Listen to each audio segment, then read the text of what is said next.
할렐루야.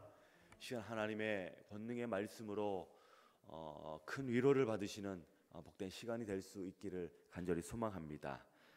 사람은 누구나 마음속에 두 마리의 개를 키운다고 합니다. 이 두 마리 개에게는 각각의 이름이 있는데 하나는 선입견이고 또 하나는 편견입니다. 그저 웃고 흘리기에는 그 숨은 뜻에 정곡이 찌르는 듯합니다. 우리는 선입견과 편견에 갇혀 대상의 진면목을 제대로 알아보지 못할 때가 많이 있습니다. 내가 보고 싶은 대로 보고 너무나 쉽게 단정을 짓고 평가를 내리게 됩니다. 그래도 좋게 이야기해서 선입견과 편견이지 사실 이것들은 교만이라는 또 다른 이름입니다. 여러분, 교만은 모든 죄의 근원입니다. 때론 정죄의 시선으로 판단하고 마음을 닫아 버립니다. 그래서 이러한 선입견과 편견이라는 두 마리의 개를 마음에서 쫓아버려야 한다는 것입니다. 이를 위해 필요한 한 마리의 개가 또 있습니다. 그것은 백문이 불여일견입니다. 100번 듣는 것보다 한 번 보는 것이 낫다는 말로 직접 경험해야 확실히 알 수 있다는 것입니다. 그래서 이 개의 애칭을 일견이라고 합니다. 우리의 마음속에 일견을 키우면 선입견과 편견을 억누르고 우리의 마음을 조절할 수 있습니다. 항상 일견을 키우면서 우리는 상대방을 바르게 보는 해안을 가져야 할 뿐만 아니라 선입견과 편견을 버리는 마음의 결단이 필요합니다. 오늘 본문의 예수님은 예수님에 대한 선입견과 편견이 가득한 고향 땅을 방문하셨습니다. 회당장 야이로의 딸을 살리신 가버나움의 사역을 마치시고 배를 타고 갈릴리 바다 건너 자신의 고향인 나사렛으로 가셨습니다. 예수께서 공생의 기간 동안 감당하셨던 사역을 돌아보면 대부분 갈릴리 지역을 중심으로 여러 일들이 행해졌습니다. 갈릴리 사역은 모두 3차례에 걸쳐 이루어지는데 오늘 본문이 소개하는 고향의 방문은 2번째 갈릴리 사역을 마치고 3번째 갈릴리 사역을 준비하는 과정에서 잠깐 마음의 쉼을 얻고자 나사렛에 가신 것입니다.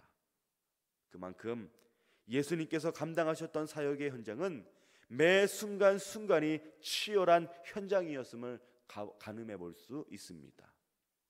그래서 제자들과 함께 그곳에서도 복음 전파를 위해 의미 있는 시간들을 기대하며 고향을 방문했을 것입니다. 6절 하반절을 보면 이에 모든 촌에 두루 다니시며 가르치시더니 라고 성경은 기록되어 있습니다. 이 말씀의 장면만 놓고 보면 예수님께서는 복음에 빠져서 밤낮 쉬지 않고 말씀만 전하고 계신 것처럼 보입니다. 사실 예수님의 열정과 복음을 향한 진수는 어디 누가 따라갈 수 있었겠습니까? 세상 그 누가 예수님께서 행하신 열심과 복음을 향한 열정에 감히 명함이라도 내밀을 수 있었겠습니까? 제자들과 함께 고향을 방문하여 잠시 취하려 하는 그 마음의 휴식은 예수님에게 과분한 일이었을까요? 아니면 그곳에서조차 말씀을 가르치면 안 되는 이유가 있었을까요? 본문 3절의 말씀입니다. 이 사람이 마리아의 아들 목수가 아니냐, 야고보와 요셉과 유다와 시몬의 형제가 아니냐, 그 누이들이 우리와 함께 여기 있지 아니하냐 하고 예수를 배척한지라. 여러분, 치열했던 사역의 현장에서 사명을 감당하고 들른 고향에서 지친 몸을 돌보고 추스르는 휴식의 시간이 예수님에게 필요했습니다. 그래서 번번이 예수님을 배척하는 시선 때문에 예수님께서는 마음 편히 휴식을 취할 수가 없었습니다. 그런데 이러한 일이 처음이 아니었다는 사실입니다. 이미 언급한 바와 같이 3번에 걸친 갈릴리 지역의 사역을 마치고 예수님은 번번이 고향을 방문하셨습니다. 얼마나 고향이 그립고 가족의 따뜻한 품이 그리웠으면 매번 당하는 배척에도 불구하고 그곳을 그냥 지나치지 않았을까요? 예수님의 마음속에는 항상 고향이 눈에 밟혔을 것입니다. 제자들과 함께 갈릴리 지역, 가버나움 지역, 베레아 지역을 다니면서 얼마나 많은 동네를 찾아다니면서 복음을 전하셨겠습니까? 말씀으로 가르치니 그 동네에 작은 변화들이 일어나기 시작했습니다. 사람이 변하고 사람의 생각이 바뀌고 사람의 마음에 치유가 일어나고 동네 분위기가 달라지는 것을 경험했을 때 예수님의 마음에는 무슨 생각이 들었을까요? 다른 곳은 몰라도 자신이 자라고 성장한 그곳 나사렛 동네도 말씀으로 새롭게 변화되기를 간절히 바랬을 것입니다. 그러나 현실은 어떻습니까?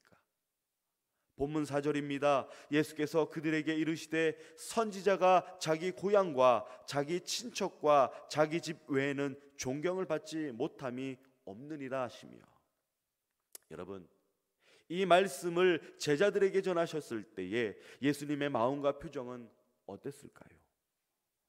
누구보다 마음이 아팠을 것입니다. 무엇보다 안타까웠을 것입니다. 그런 예수님의 마음이 고스란히 2절 말씀에 기록되어 있습니다. 안식일이 되어 회당에서 가르치시니 많은 사람이 듣고 놀라 이르시되 이 사람이 어디서 이런 것을 얻었느냐? 이 사람이 받은 지혜와 그 손으로 이루어지는 이런 권능이 어찌 됨이냐? 예수님은 매번 고향을 방문했을 때마다 그리운 가족보다 복음을 알지 못하는 고향 사람들에게 달려갔습니다. 나사렛 회당에 가서 구약의 선지자의 예언의 말씀을 증거하시며 기적을 베푸셨습니다. 그런데 사역 초기에는 예수님의 행동에 그다지 관심을 갖지 않았던 것으로 보입니다. 첫 번째 고향 방문했을 때에 지금처럼 말씀을 전하고 권능으로 기적을 베풀었을 때 많은 사람이 감탄했다고 성경은 전하고 있습니다. 그러나 오늘 본문의 상황은 이전과 상황이 많이 달라 보입니다.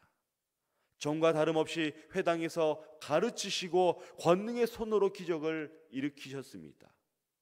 그들의 반응 역시도 예수님의 사역에 감탄스럽게 생각하는 것으로 보아 별다른 문제 없이 복음이 증거되는 것처럼 보였습니다. 하지만 그 후에 뜻밖의 난감한 상황이 펼쳐지게 됩니다. 곳곳에서 크고 작은 소란이 일기 시작합니다. 복음을 들었던 몇몇 사람들이 일어나 소란을 피우기 시작하니 많은 사람들이 분위기에 휩쓸려 동화되었습니다. 이윽고 사람들은 물리적인 힘을 앞세워서 예수님을 배척하기 시작했습니다. 마태복음 말씀에 의하면 회당에서 말씀을 듣던 자들이 분노하여 예수님을 산 낭떠러지에 끌고 가서 밀쳐 떨어뜨리려고 했다고 성경은 증거하고 있습니다. 사랑하는 여러분, 회당에서 말씀을 듣던 사람들이 무엇이 문제였을까요? 어떤 이유 때문에 예수님을 배척하고 심지어 산 낭떠러지에 떨어뜨리려고 했던 것일까요? 고향 사람들은 예수님이 아무리 지혜와 권능의 말씀과 그 권능의 손길로 치유와 기적을 일으켰다 하더라도 한낱 목수에 지나지 않았다고 생각한 것입니다. 그러니 그 어떤 신적인 권위나 기적이 일어나고 있었음에도 불구하고 그들은 믿지 못했던 것입니다. 당시 그들의 인식 속에서 목수는 천한 직업군에 속한 일로 목수는 지혜자가 될 수 없고 목수는 권능을 베풀 수도 없으며 목수는 나무를 패며 집을 짓는 일 외에는 아무런 능력을 행할 수 없다는 편견이 자리 잡고 있었습니다. 다시 말해 그 편견 때문에 메시아이신 하나님의 아들을 제대로 보지 못했던 것입니다.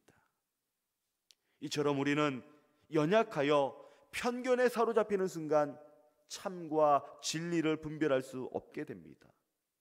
선입견의 눈이 가려지는 순간 옳고 그름을 판단할 수 있는 분별력을 상실하게 됩니다.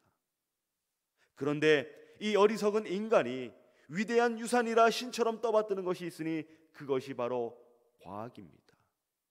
과학으로 증명되지 않으면, 과학적으로 설명되지 않으면 받아들이기를 거부합니다. 그런데 안타깝게도 과학 역시도 하나의 학설에 지나지 않습니다.